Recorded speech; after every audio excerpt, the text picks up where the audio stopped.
Hello everybody, this is Albert with Green Tea House. I hope you're doing well today. Today we're going to talk about tea snobbery. What is it? Should you worry about it? And what's the best way to handle the way you like to drink tea or herbals? Now before I begin, I highly recommend you check out our back catalog of episodes, in particular the playlist Fundamentals of Tea, especially if you're kind of new to tea. Also the playlist on teas that we sell.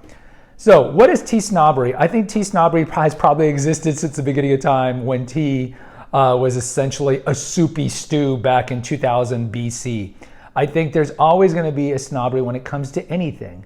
There's this inherent tribalism in all of us versus them. And you see it in pizza snobbery. Oh, pizza isn't real pizza unless it's Napoli style, where pizza was invented. Oh, no, you're such a purist. Chicago deep dish is fine. You'll see it in anything. Is tea any different? Absolutely not. There's definitely tea snobbery. So Green Tea House, I think my mindset, and Casey's mindset, I'm sure is even more, fluid than mine, I would say. I think at Green Tea House, we view tea and tisanes, herbals, is drink the way you want to drink them. Now, is there a prescribed way or a traditional way or a historic way you should drink each of the 6 categories of tea? Yes. Do we recommend that you drink it that way? Yes and no. I'm ambivalent about it. I think that if you were approaching a yellow tea, or if you're approaching a white tea, or a pu'er tea, or a green tea, the Chinese green tea, do I think you should buck the trend and put milk in it? I would tell you, this is what I would tell you. If you came into the tea shop, you're like, hey, I want to get, the yellow tea with milk. I'd be like, okay. If that's what you want, but I would probably say, traditionally, yellow tea is not drink with anything in it. But if that's what you want, that's what you want. So I think that there's 2 undercurrents. There's 2 kind of like conflicts in the tea world. And again, this is anecdotal. Conflict number 1 is straight versus milk and sugared.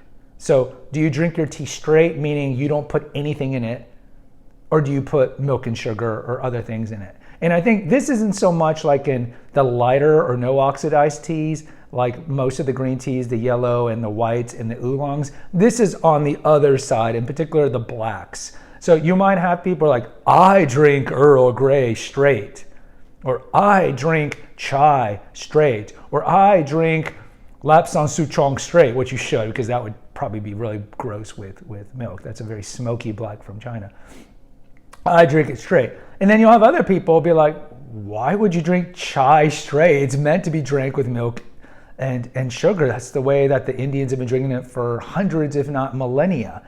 And so you'll have this mindset with the straights. They'll be like, oh, I don't want to drink mine adulterated. I'm drinking it the way the Chinese or the way the Japanese drink it for hundreds of years. And then the other people are like, yeah, but they don't taste as good without milk and sugar, especially the blacks and even the pu'ers. I mean, you're going to find people who put milk and sugar in the pu'ers, in the dark teas. And then they'll be like, yeah, but it tastes better when you put milk and sugar, because everything tastes better with milk and sugar, right? So you'll have that conflict. And my advice to that is going to be, look, I'll tell you how historically it's been drunk. Like typically, of course, chai, masala chai is milk and sugar. You can drink it bland, straight. I drink it when I do drink blacks, and I'll be honest, the blacks are the 6 that I drink the least, because I drink a lot of my teas while I'm fasting and I don't eat till 3 p.m. And I typically don't drink anything caffeinated after 3 because I have insomnia tendencies, so I'm very sensitive to caffeine. This is the whole reason I haven't had coffee in 30 years. But just because I drink everything straight doesn't mean that's the right way to drink it. And there's purists out there who will say, you must drink everything, fill in the blank. And I'll tell you, you know what? I'll tell you how it's traditionally drunk.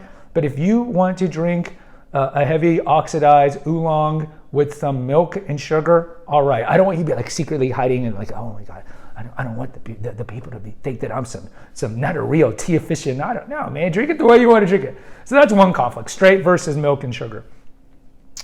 The other group is going to be flavored versus non-flavored. And I do have a stance on this. So you will definitely find outlets of tea. And if you've watched my content chronologically, you already kind of know how I feel about this. But you will find outlets of tea that will do a lot of blended teas that have essences put in it, for lack of a better word, natural flavors to mimic taste that we like. So like a s'mores chai or a white chocolate coconut oolong. And of course, you don't find these in nature naturally, these flavors. So they'll go to flavor scientists and they'll chemically concoct these flavors to put in these blends, or they'll put in like oils or whatnot to concoct it to get these tastes. And I totally see why some tea purveyors do this, because again, you're making tea more approachable to what people want. Like, we don't even have an episode here, but there's definitely been a proliferation on boba tea. There's been a proliferation of the sweetened iced teas. You can find this in your town. We haven't even, this is over 100 episodes. We haven't even touched either of those things. Because again, there's this argument, is that real tea, when you're putting all these flavors in it that take it away from tea's true essence? So you'll have the purists who say, I drink everything straight, but even those who put milk and sugar in their blacks many times will agree with the purists when they see that there's a blend that is, fruit medley, strawberry, blueberry, peach, orange, white tea. Something like that. They'll be like, what? But you'll find that conflict. There's gonna be people who are like, hey, I love tea, and yeah, you know what? S'mores tea is not a natural flavor, but you know what? I like it. It reminds me of my childhood. I think it's got a great sweet taste, and I like it. And other people are gonna be like, what are you doing? That is not real tea. I'm here to tell you, drink tea the way you wanna drink it.